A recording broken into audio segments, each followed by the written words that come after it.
निर्विकार निराकार तुम्हें हो, निर्विकार निराकार तुम्हें हो, जग के पालनहार तुम्हीं हो, जग के पालनहार तुम्हीं हो। निर्विकार निराकार तुम्हीं हो, जग के पालनहार तुम्हीं हो, जग के पालनहार तुम्हीं हो।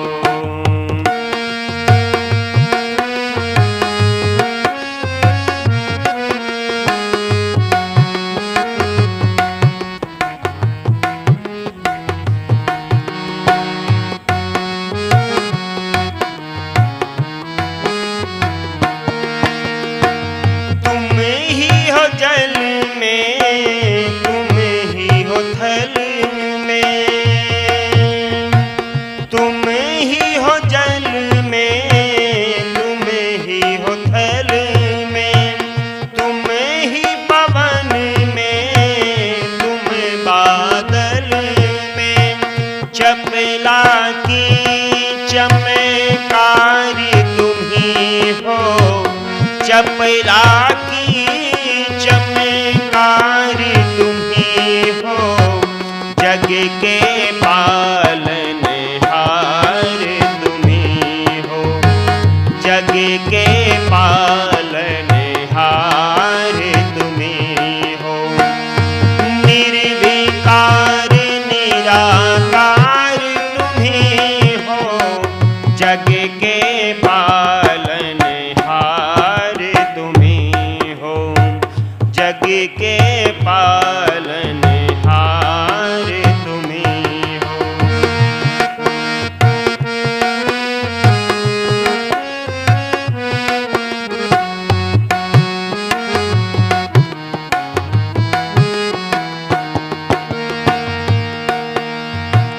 चांद सूर्य और सितारे, चांद सूर्य और सितारे, पृथ्वी गगन है तेरे सहारे, पृथ्वी गगन है तेरे सहारे, नदी पर्वत विस्तार तुम्हीं हो, नदी पर्वत विस्तार तुम्हीं हो, जग के पालनहार तुम्हीं हो, जग के पालनहार तुम्हीं हो। निर्विकार निराकार तुम्हीं हो, जग के पालनहार तुम्हीं हो, जग के पालनहार।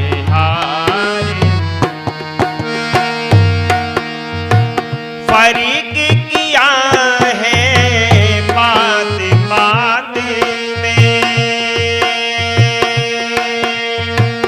फर्क किया है बात बात में, चाकू कैंची ना तेरे हाथ में, चाकू कैंची ना तेरे हाथ में, कारीगर होशियार तुम्हीं हो, कारीगर होशियार तुम्हीं हो, जग के पालनहार तुम्हीं हो, जग के पालनहार तुम्हीं हो।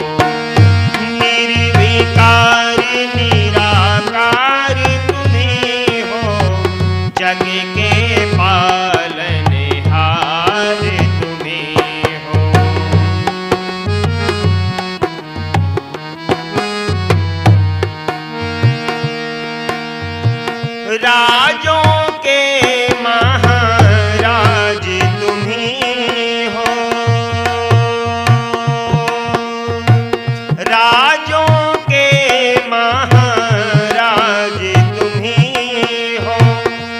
शरण रघुवीर की लाज तुम्ही हो, सबके कारज साज तुम्ही हो, सबके कारज साज तुम्ही हो, जग के पालन हार तुम्ही हो, जग के पालन हार तुम्ही हो, निर्विकार निराकार तुम्ही हो, जग के पालन हार तुम्ही हो, जग के पालन हार तुम्ही हो। भजन के अंदर उस परमपिता परमात्मा को कवि ने बहुत सुंदर निर्विकार नाम से संबोधित किया। निर्विकार जिसके अंदर किसी भी प्रकार का कोई दोष ना हो, कोई बुराई ना हो। परंतु आज आप अगर ध्यान से देखें तो जितने भी देवी देवता हिंदू समाज ने बना रखे हैं, क्या हम उनके साथ अच्छाई का प्रयोग कर रहे हैं, अच्छाई जोड़ रहे हैं, या उनके साथ बुराइयों को जोड़ना चाह रहे हैं? क्यों जी? बुराइयों को जोड़ रहे हैं। भोले शंकर के नाम पर क्या पीते हैं जी? भांग पीते हैं। और भजन भी बहुत बढ़िया बढ़िया बना रखे हैं। और भैरव के नाम पर शराब पीते, और काली के नाम पर मांस खाते हैं। ऐसा ही तो है। परंतु विचार करें, जिनके जीवन में खुद दोष हैं तो वो भगवान कैसे हो सकते हैं? परमपिता परमात्मा निर्विकार है, जिसके अंदर किसी भी प्रकार का कोई दोष नहीं है। अगर भगवान के अंदर भांग पीने का होता या शराब पीने का होता तो वो तो उपदेश भी करता कि तुम भी भांग पियो, तुम भी शराब पियो। परंतु कोई भी धर्मशास्त्र हो, जिसको धर्मशास्त्र कह करके लिखा गया है, उसके अंदर कहीं भी किसी भी प्रकार से बुराइयों को बढ़ाने का किसी कैसा भी कोई संदेश आपको नहीं मिलेगा।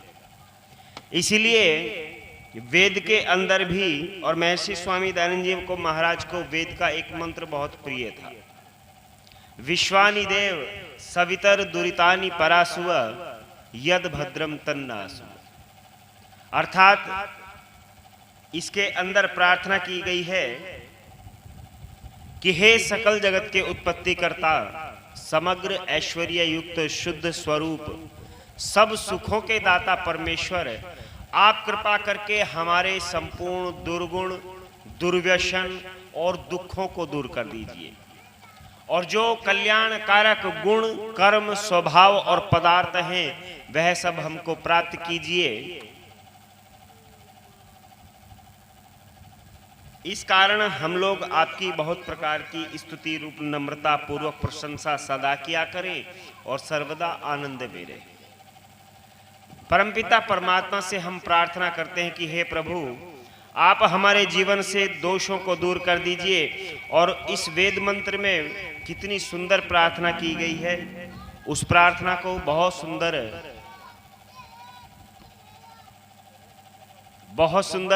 भजन के माध्यम से कवि ने रखने का प्रयास किया है।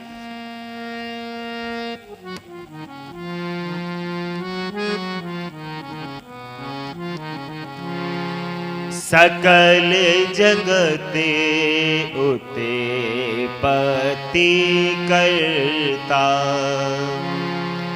मुझ में शक्ति लाओ। सकल जगते उते पति करता, मुझ में शक्ति लाओ। जीवन से मेरे दुर्व्यसन दुर्गुण दूर भगाओ। सकल जगत उते पति करता, मुझ में शक्ति लाओ। सकल जगत उते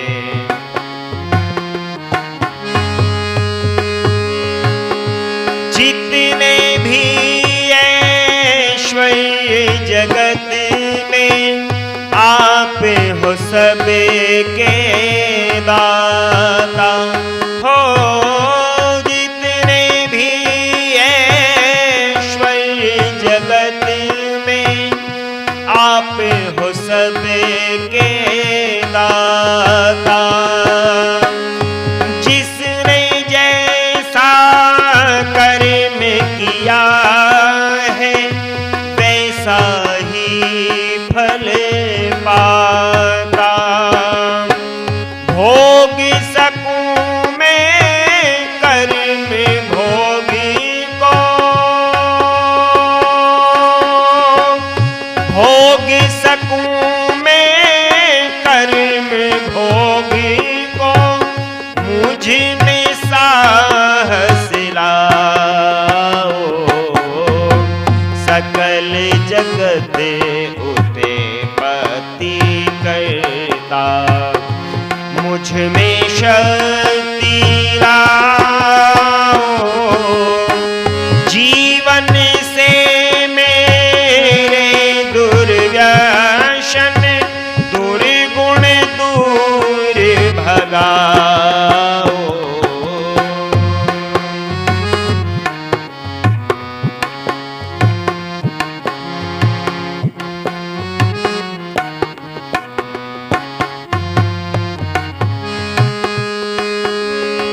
शुद्धि स्वरूप आप हो भगवन, देते सभी सुखों को।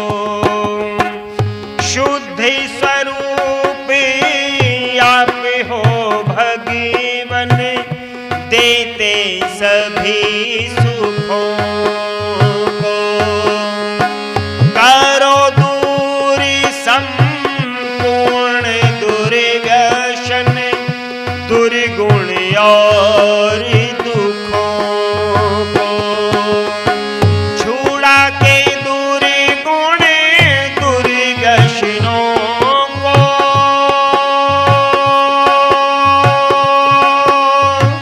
छुड़ा के दुर्गुण दुर्व्यसनों को। आर्य मुझे बनाओ। सकल जगत उते पति करता, मुझ में शक्ति लाओ।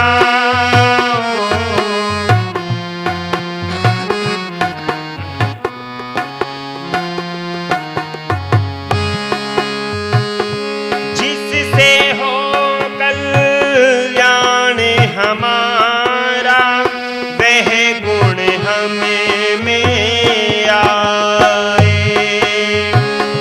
जिससे हो कल्याण हमारा, वह गुण हमें में आए। उत्तम गुण धारण करके हम उत्तम कर्म कमाए। मुझसे किसी को कष्ट न पहुँचे,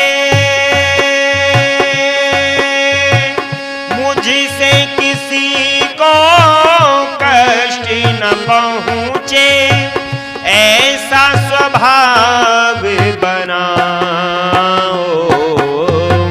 सकल जगत उते पति करता, मुझ में शक्ति लाओ।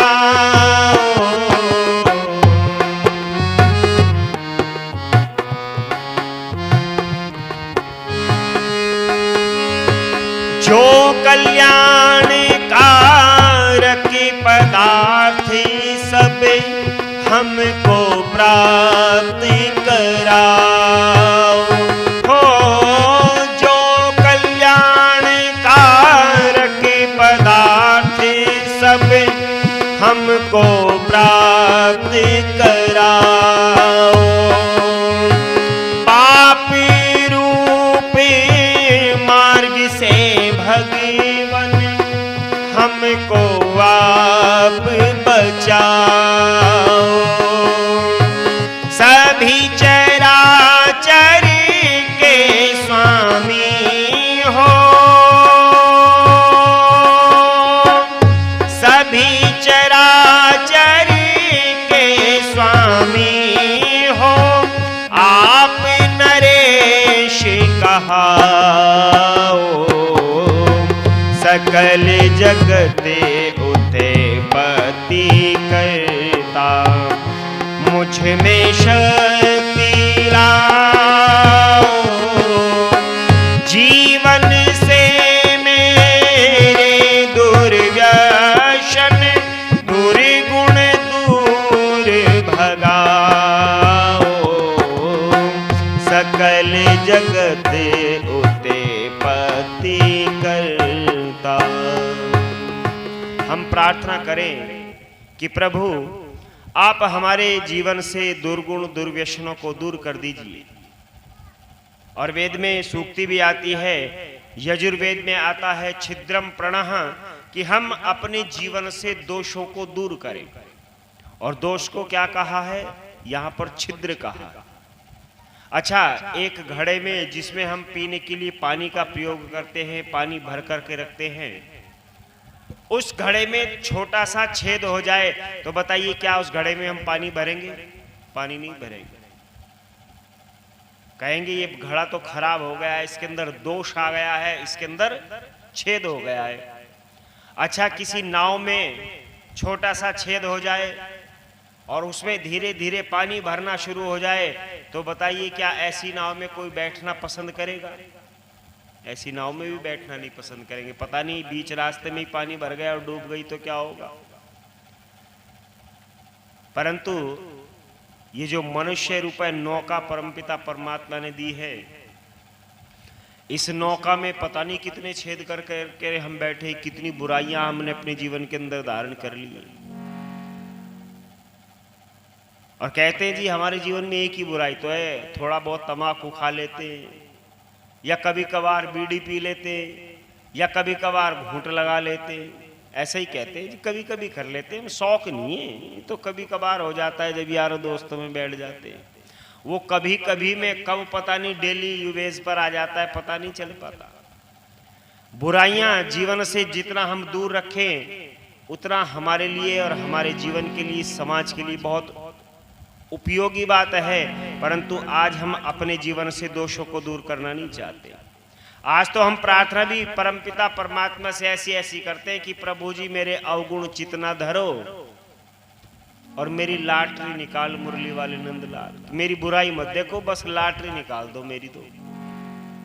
अच्छा, शराब पीने वाले की लाटरी निकल जाए तो अगर क्वार्टर पीता होगा ना तो हाफ पर या बोतल पर आ जाएगा सीधा डायरेक्ट। लाटरी जिस दिन निकलेगी उसी दिन पेटी आएगी। तो बताइए उसका लाभ हुआ कि हानि हुई? उसकी तो हानि हुई। और वो शराब छोड़ दे और उसके बाद लाटरी लग जाए तो उस कार्य को शुभ कर्मों में लगाएगा, अपने घर के लिए लगाएगा, उन्नति को प्राप्त होगा। परंतु आज हम जीवन से दोषों को दूर करना नहीं चाहते। अच्छा, एक कार में कितने पहिए होते हैं जी? 4 पहिए होते हैं। और 4 पहियों में से एक पहिए में बिल्कुल बारीक सा छेद हो जाए, इतना बारीक कि आंख से भी नहीं दिखाई दे, पानी में ट्यूब डाल करके चेक करना पड़ता है। तो उस बारीक छेद से धीरे धीरे टायर की सारी हवा निकल जाती है। हमने ड्राइवर से कहा कि भैया चलो, वो कहने लगा पंडित जी गाड़ी में पंचर हो गया है। हमने कहा 3 टायर तो सही है, एक ही टायर में तो पंचर है, लेकर के चल। वो कहने लगा पंडित जी ज्यादा चलाऊंगा तो टायर ट्यूब कट जाएगा, रिम मुड़ जाएगा, बैरिंग टूट जाएगा, अलाइनमेंट खराब हो जाएगा, गाड़ी का इंजन भी बैठ सकता है। एक छोटे से छेद के कारण पूरी गाड़ी नष्ट हो सकती है, तो क्या एक बुराई के कारण हमारा जीवन नष्ट नहीं हो सकता? आइए थोड़ा सा चिंतन करते हैं, थोड़ा सा विचार करते हैं। आर्य जगत के बहुत सुप्रसिद्ध कवि हुए हैं, आदरणीय कविवर नत्था सिंह जी। उन्होंने इसी विषय पर बहुत सुंदर भजन के माध्यम से कुछ उदाहरण हमारे सामने प्रस्तुत किए हैं कि जब जब हमारे जीवन के अंदर दोष आने प्रारंभ होते हैं, बुराइयां आती हैं, तब तब हमारे जीवन का विनाश होना प्रारंभ हो जाता है। बहुत सुंदर कवि ने लिखा है कि सब में कोई ना, कि सब में कोई ना कोई दोषी रहा, सब में कोई ना कोई दोषी रहा, एक प्रभु ही निर्दोषी रहा, सब में कोई ना कोई दोषी रहा, सब में कोई ना कोई दोषी रहा, एक प्रभु ही निर्दोषी रहा, सब में कोई ना।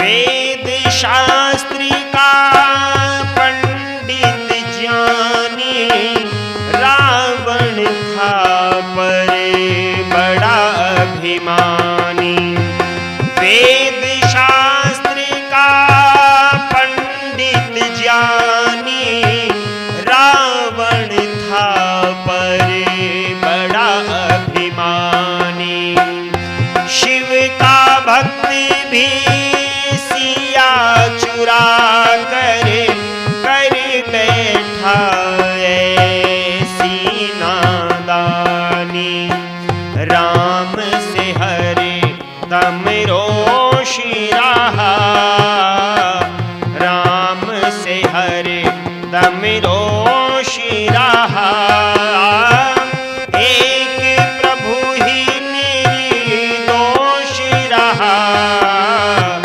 सब में कोई ना कोई दोषी रहा, सब में कोई ना। पहली कड़ी में बताया है कि वेद शास्त्र का पंडित ज्ञानी रावण था पर बड़ा अभिमानी।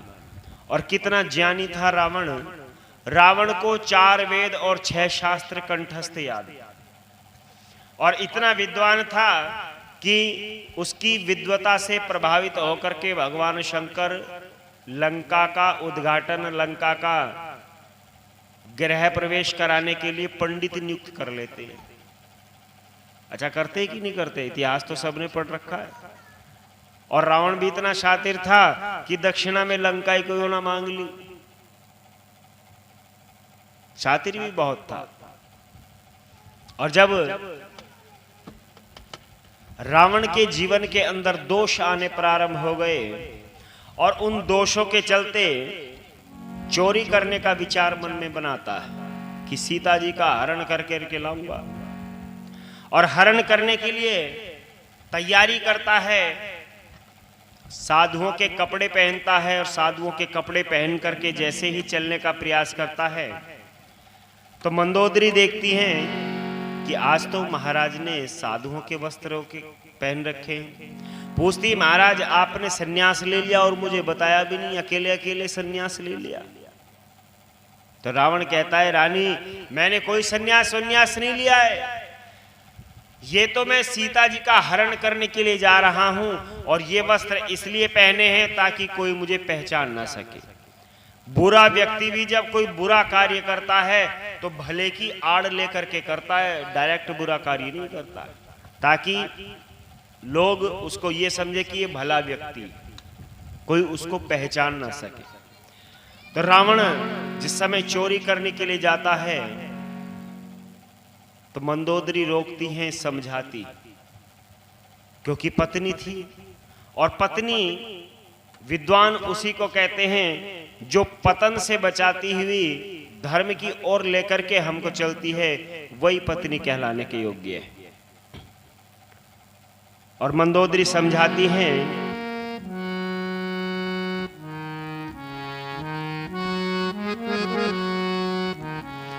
कभी चोरी लालच का ना करो, जीवन में व्यवहार,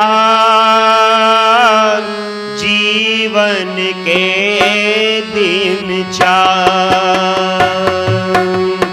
कभी चोरी लालच का ना करो, जीवन में व्यवहार, जीवन के दिन चार।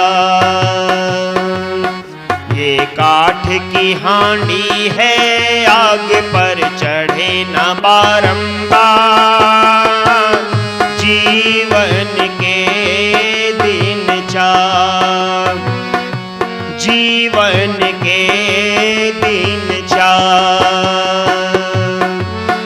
ऋषियों की वाणी है, ईश्वर का है ये वेद। ऋषियों की वाणी है, ईश्वर का है ये वेद। जिस थाली में खाओ, उसमें करो न छेद। ये सत्य जिसने जाना, हो गया उसका बेड़ा पार, जीवन के दिन चार।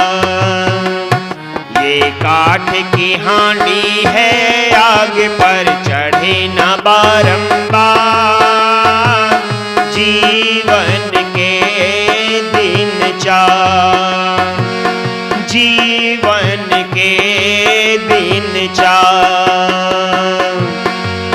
प्रभु का भजन तू कर, मन को न बिचरा।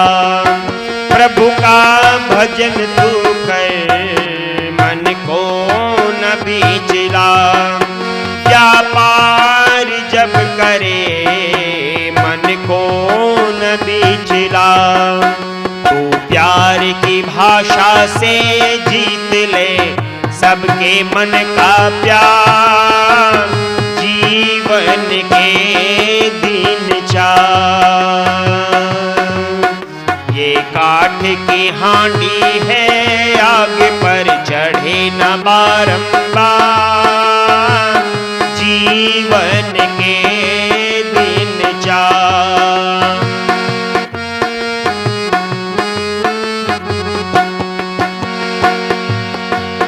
तू मन की बगिया में भक्ति का बोल बीज।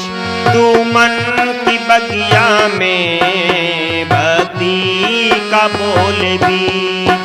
देखा श्रद्धा का इसको लगन से सींच।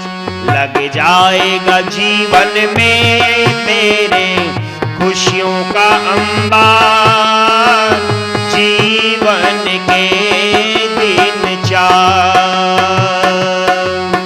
ये काठ की हांडी है, आग पर चढ़े न बारंबार, जीवन के दिन चार, जीवन के दिन चार। मंदोदरी बहुत समझाती है कि महाराज चोरी करना अच्छी बात नहीं है, ये वेद के विरुद्ध है, ये वेद की आज्ञा नहीं है। विभीषण समझाते हैं, कुंभकर्ण समझाते हैं, अंतिम तक कुंभकर्ण भी कहते हैं कि भैया ये तुमने ठीक नहीं किया है। अगर अब भी भला चाहते हो तो अभी भी समय है, सीता जी को वापस कर दो। परंतु रावण ने किसी की बात को नहीं माना और उसका परिणाम आप सभी जानते हैं। 8 साल रामलीला खेलती है, केवल कुछ बुराई के कारण रावण जैसा पंडित का भी समूल विनाश हो गया। केवल विभीषण बचा, बाकी जितने भी योद्धा थे उस युद्ध में सारे योद्धा समाप्त हो गए। एक व्यक्ति कहने लगा, जी रावण तो राक्षस था। रावण राक्षस था नहीं, रावण ब्राह्मण कुल में उत्पन्न हुआ था। राक्षस तो वो अपने कर्मों के द्वारा बना, अपने कर्मों के कारण राक्षस कहलाया। परंतु अगर राक्षस मानते हो तो आइए अगली कड़ी में एक धर्मराज की उदाहरण दिया है। युधिष्ठिर धर्म पुत्र बलकारी, जिसमें दोष जुए का भारी। युधिष्ठिर धर्म पुत्र बलकारी, जिसमें दोष जुए का भारी। भरी सभा में द्रौपदी की चीखें सुन करके भी धर्म पुजारी, बेबस और खामोशी रहा, बेबस और खामोशी रहा।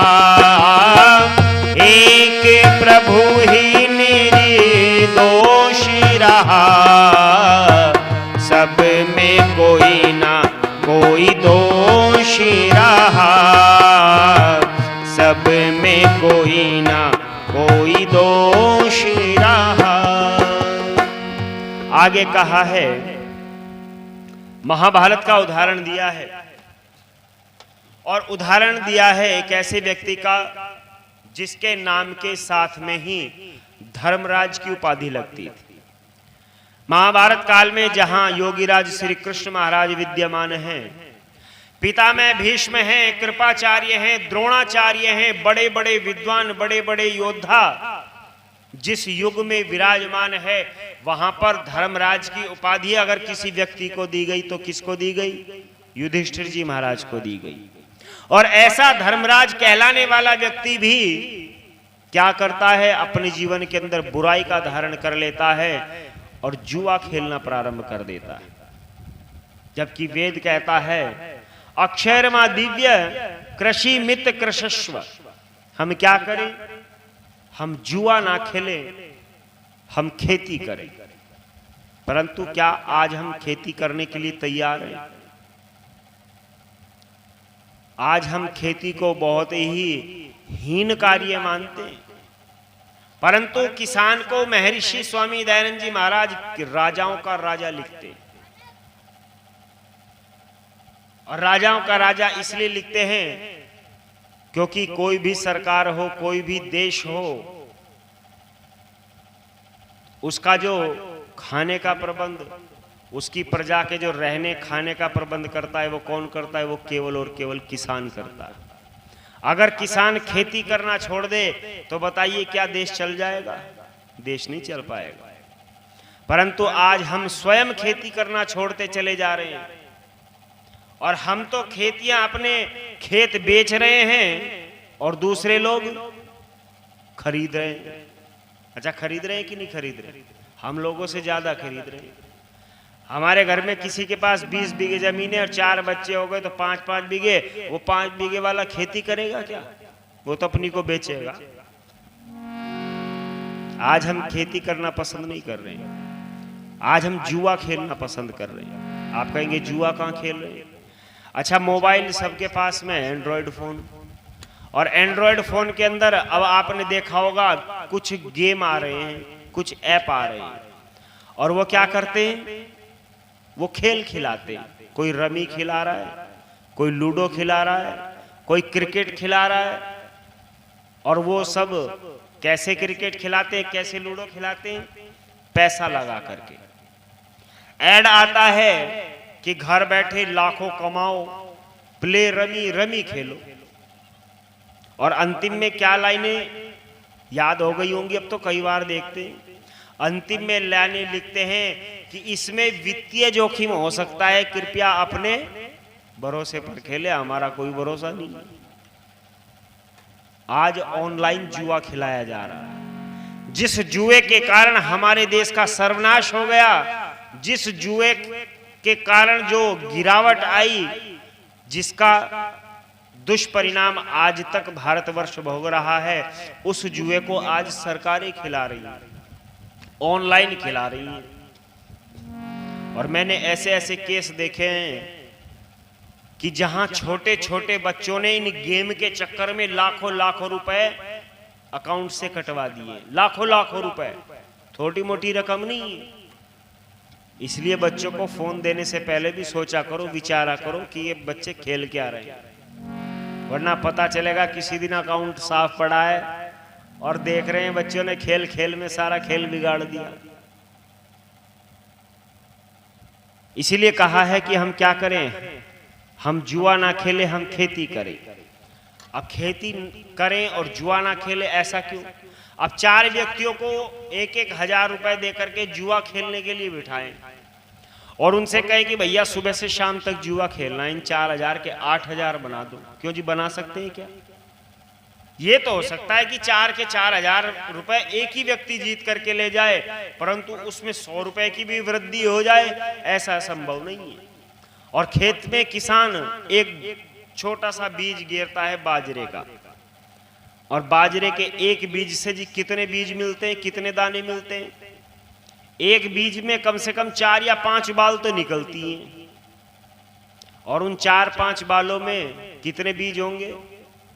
एक हमारे भजनोपदेशक हैं, वो कह रहे हैं एक दिन मैंने गिने तो 950 दाने निकले बाजरे की एक मध्यम बाल में, ना बड़ी ना छोटी, जो बीच की बाल थी 950 दाने निकले, और 9 पंजे 45, यानी कि 4500 दाने एक दाने के बदले में परमपिता परमात्मा दे रहा है। और क्या चाहिए जी?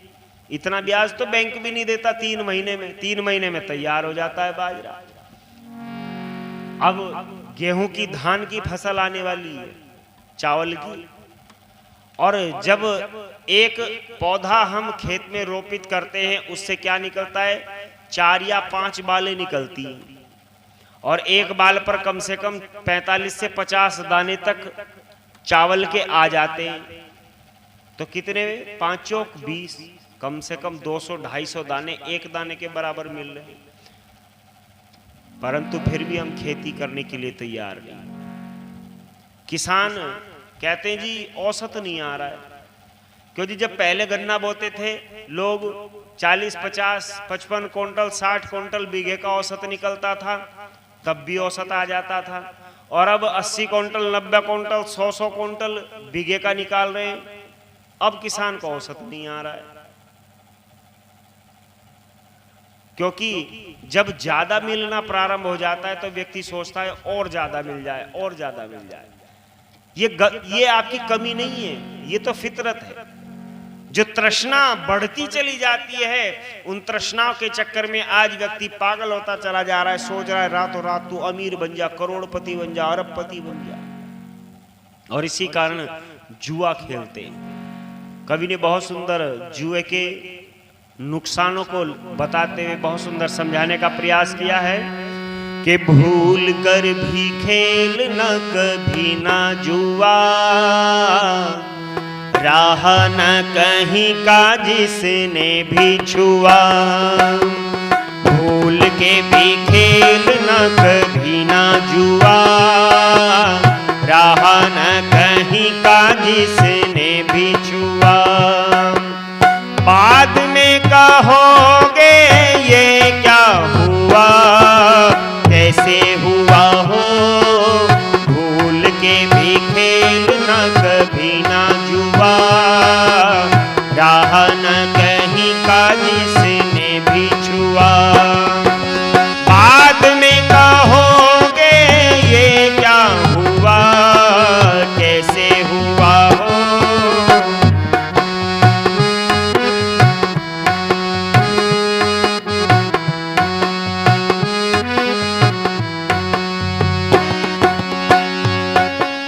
छीने ये खुशी को, देता है गमी को, रोने में बदल जाए हंसना।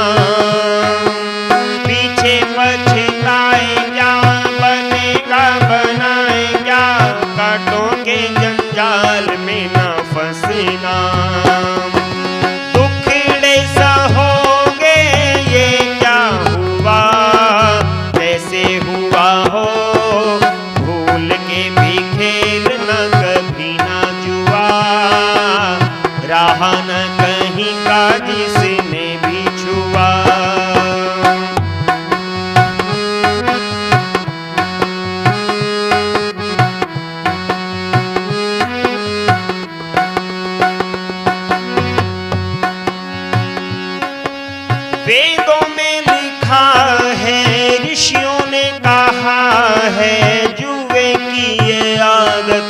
बुरी है। चस्का पड़ेगा कर्जा चढ़ेगा, जुआ एक मीठी छुरी है। अश्कों में बहोगे ये क्या हुआ, कैसे हुआ हो, भूल के भी खेलना कभी ना जुआ, राह न कहीं का जिसने भी छुआ।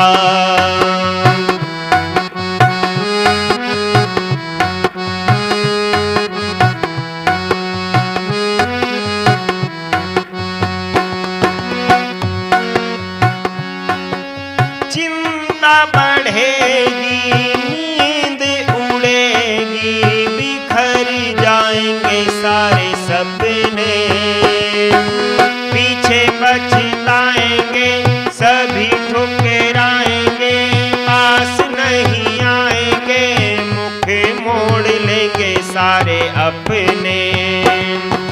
सोचते रहोगे ये क्या हुआ, कैसे हुआ हो, भूल के भी खेलना कभी ना जुआ, राह न कहीं का जिसने भी छुआ। बाद में कहोगे ये क्या हुआ, कैसे हुआ हो,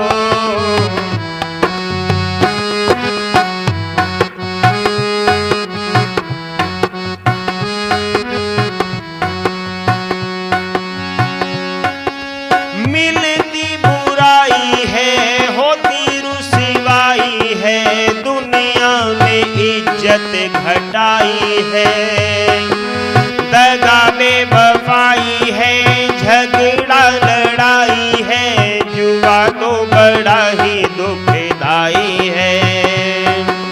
पथिक दहोगे ये क्या हुआ, कैसे हुआ हो, के भी खेलना कभी ना जुआ, राह न कहीं का जिसने भी छुआ। कवि कहते हैं जो लोग जुआ खेलते हैं उन लोगों को लोग बुरी नजरों से देखते हैं, उनके पत्नियों को बुरी नजर से देखते हैं, और जो व्यक्ति जुआ खेलता है उसका विनाश हो जाता है। और उसका ही नहीं, जुआ खेलने के कारण तो इस इतने बड़े भारतवर्ष का विनाश हो गया, फिर भी अगर हम नहीं समझे तो फिर तो मूर्ख ही कहलाएंगे। आगे कहा है जब जब बुराई आती हैं तो वो अपने दुष्परिणाम छोड़ करके जाती है। ये तो राजाओं की बात है। जब जब बुराइयां संतों के जीवन के अंदर आ जाती हैं, महात्माओं के जीवन के में आ जाती है, तो उनका जीवन भी इनके प्रभाव से बच नहीं पाता है।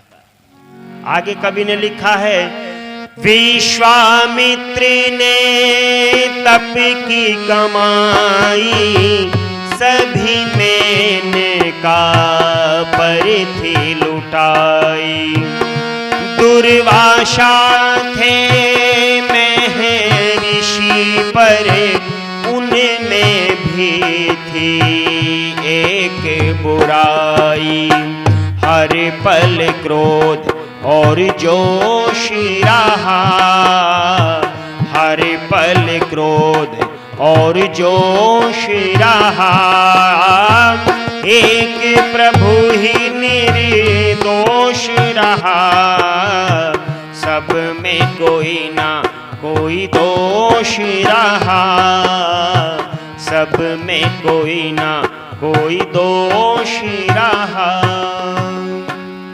महाराज दुर्वासा ऋषि के नाम को लगभग सभी लोग जानते, और दुर्वासा ऋषि का नाम बदनाम क्यों हुआ? क्योंकि वो क्रोध बहुत करते थे, और क्रोध की डिग्री का नाम ही क्या रख दिया? दुर्वासा रख दिया। जो व्यक्ति ज्यादा क्रोध करता है तो उसको कहते हैं इसको मत छेड़वाइए, ये पक्का दुर्वासा। जरा सी बात पर पता नहीं किस बात पर क्रोध आ जाए। और दुर्वासा ऋषि को क्रोध की डिग्री लोगों ने बना दिया। क्यों बना दिया? क्योंकि क्रोध जो होता है, विद्वान कहते हैं क्रोध चांडाल होता है।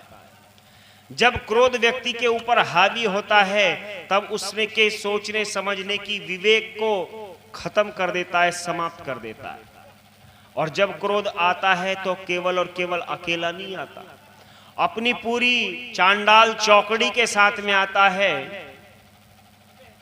कवि ने बहुत सुंदर समझाने का प्रयास किया है, जब क्रोध व्यक्ति के ऊपर हावी होता है तो उसके अंदर कौन कौन सी बुराइयां आ जाती हैं। बहुत सुंदर कवि ने समझाने का प्रयास किया है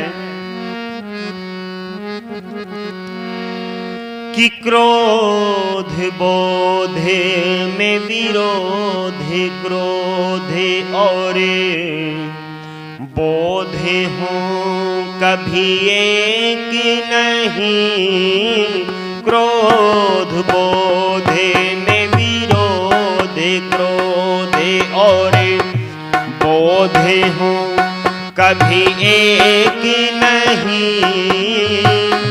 जहाँ क्रोधी का पहरा हो वहाँ ठहरे बोध विवेक नहीं, क्रोध बोधे में विरोधे, क्रोधे और बोधे हों कभी एक नहीं।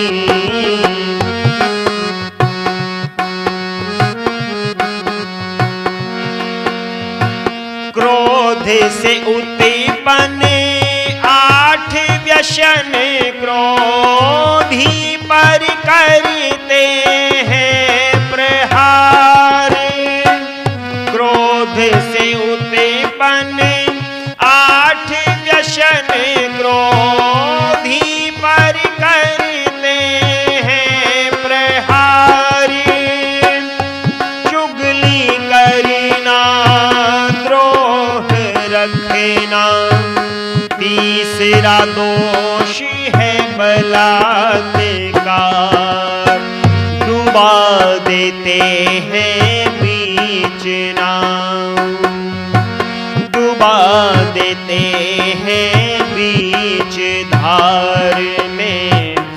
इसमें सम्मति अनेक नहीं, जहाँ क्रोधी का पहरा हो वहाँ ठहरे बोध विवेक नहीं, क्रोध बोधे में विरोध, क्रोधे और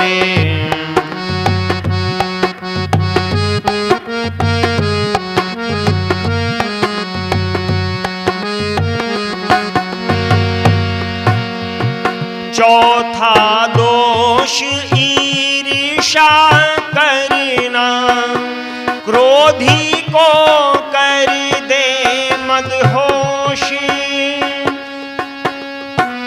चौथा दोष ईर्ष्या करना, क्रोधी को कर दे मदहोश। पंचम असूया, दोषों में गुण और गुणों में देखे दोष। ईर्ष्या द्वेष मन आक्रोश, दुरे गुण दुरितों पर ब्रेक नहीं। जहाँ क्रोधी का पहरा हो वहाँ ठहरे बोध विवेक नहीं, क्रोध बोध में विरोध, क्रोध और बोध हो कभी एक नहीं।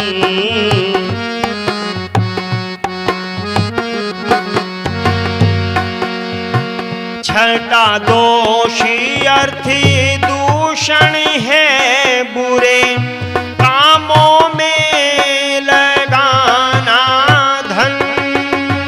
सातवां दोषी कटु वचन बोलना, जिससे हो वेद।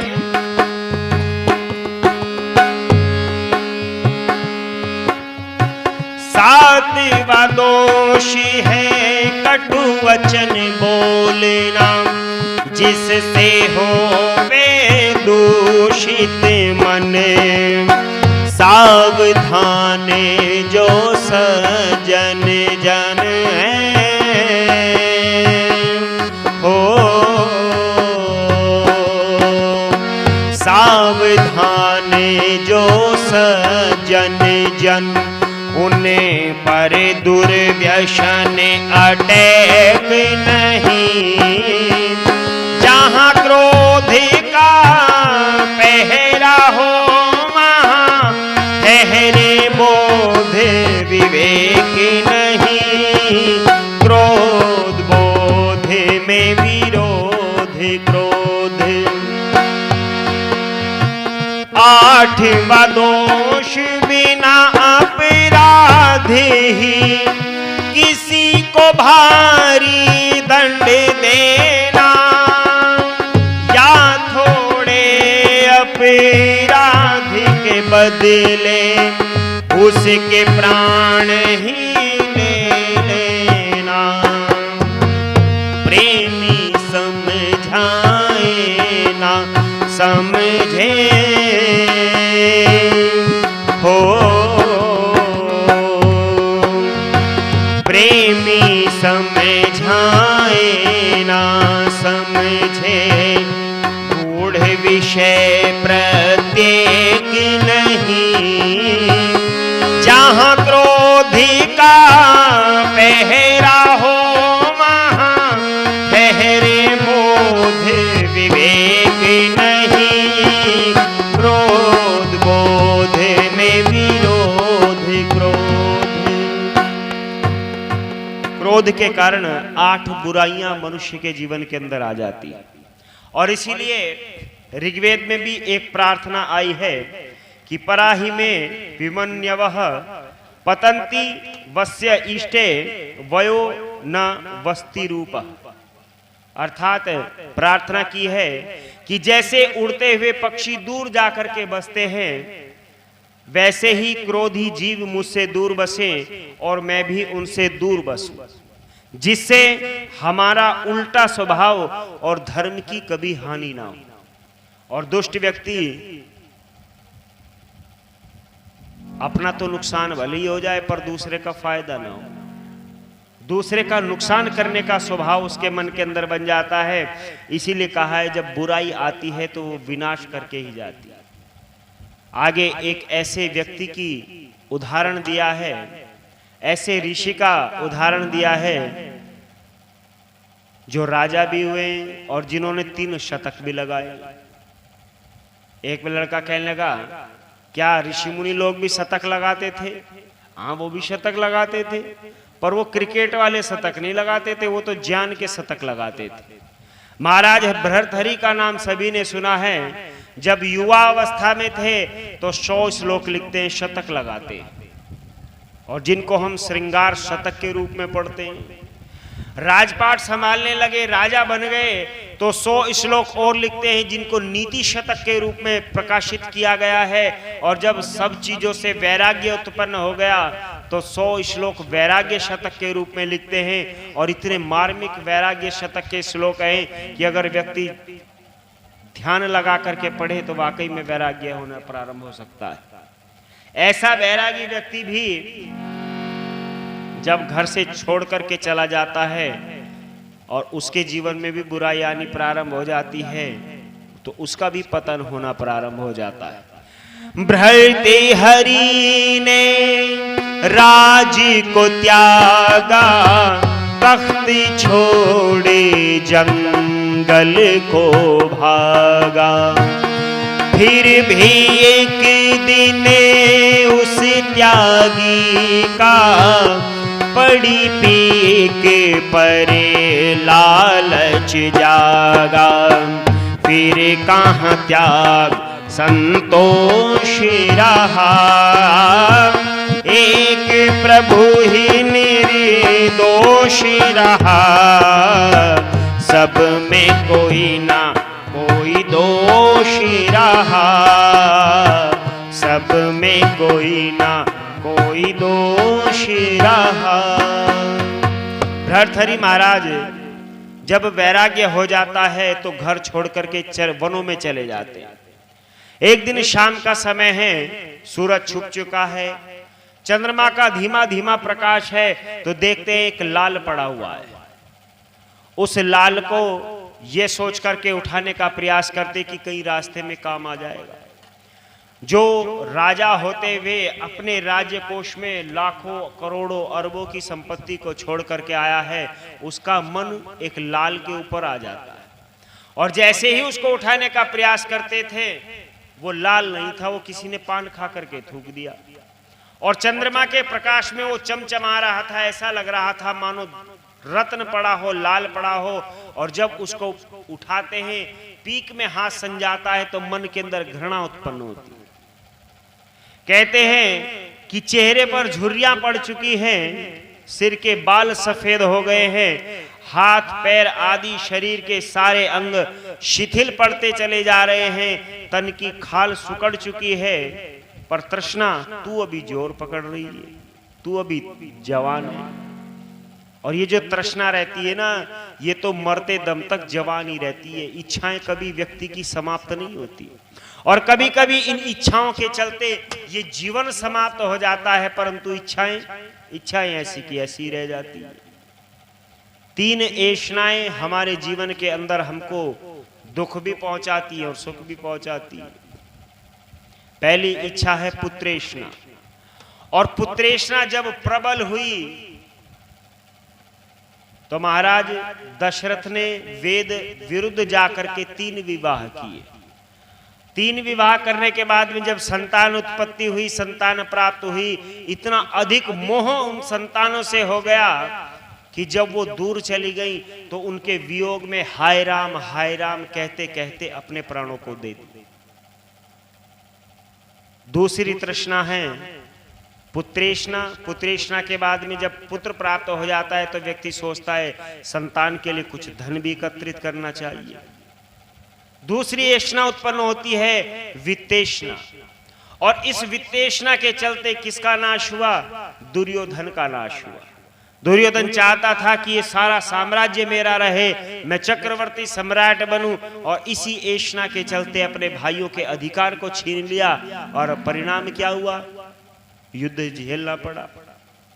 तीसरी ऐशना है जब धन अधिक हो जाता है तो व्यक्ति सोचता है समाज के अंदर मेरा सम्मान होना चाहिए, मेरी इज्जत होनी चाहिए, मेरी पूछ होनी चाहिए। और फिर व्यक्ति के अंदर तीसरी ऐशना उत्पन्न होती है लोकेशना, और लोकेशना के कारण जाने कितने बाबा तो जेल में पड़े। क्यों जी? ये लोकेशना ही तो है।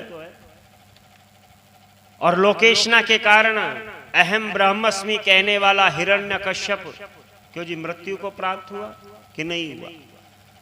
मृत्यु को प्राप्त हो गया। लोकेशना के कारण, वित्तेशना के कारण, पुत्रेशना के कारण समाज के अंदर जाने कितने परिवार, जाने कितने लोगों का जीवन नष्ट हो गया है। इसीलिए कईवर नत्था सिंह जी ने अंतिम में लिखा है कि बाजी हारी के जीवन की न जीत सका तृष्णा मन की। बाजी हार के जीवन की न जीत सका तृष्णा मन की। बाजी हार के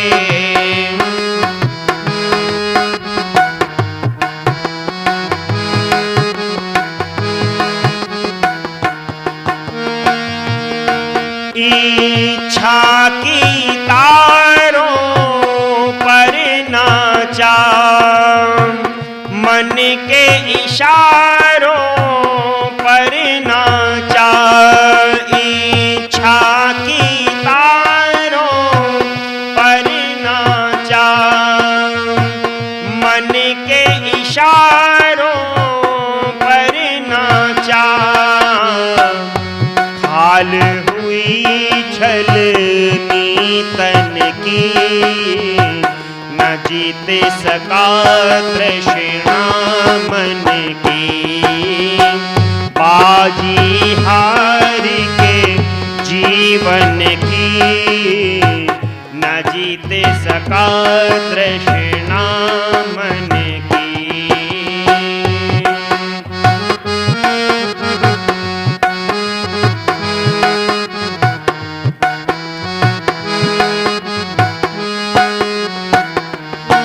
दौलत में मन को ललचाया, दुनिया लूट के ले आया। दौलत में मन को ललचाया, दुनिया लूट के ले आया। आई झनकार झनाझन की, न जीत सका तृष्णा मन की। बाजी हार के जीवन की,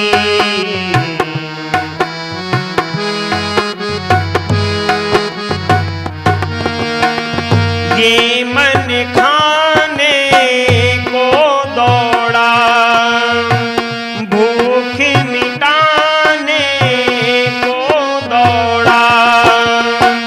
ये मन खाने को दौड़ा, भूख मिटाने को दौड़ा।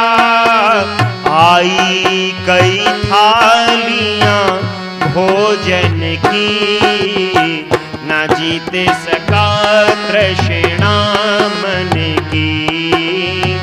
बाजी हार के जीवन की,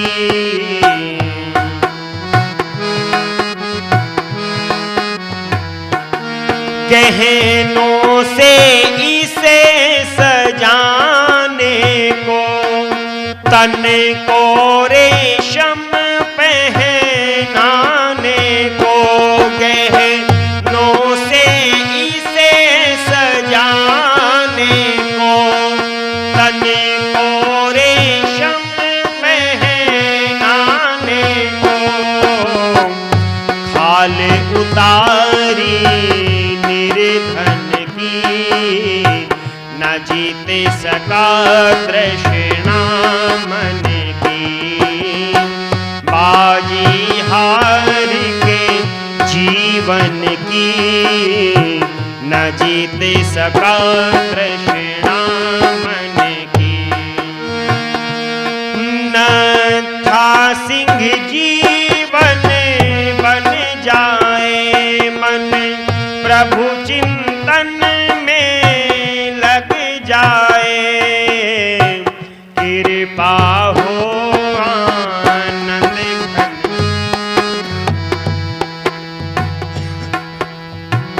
कृपा हो आनंद घन की, न जीते सका तृष्णा मन की। बाजी हार के जीवन की, न जीते सका तृष्णा मन की। इसलिए अंतिम में लिखते हैं, सारा जग ही मृग तृष्णा है, कौन जहां में दोष बिना है।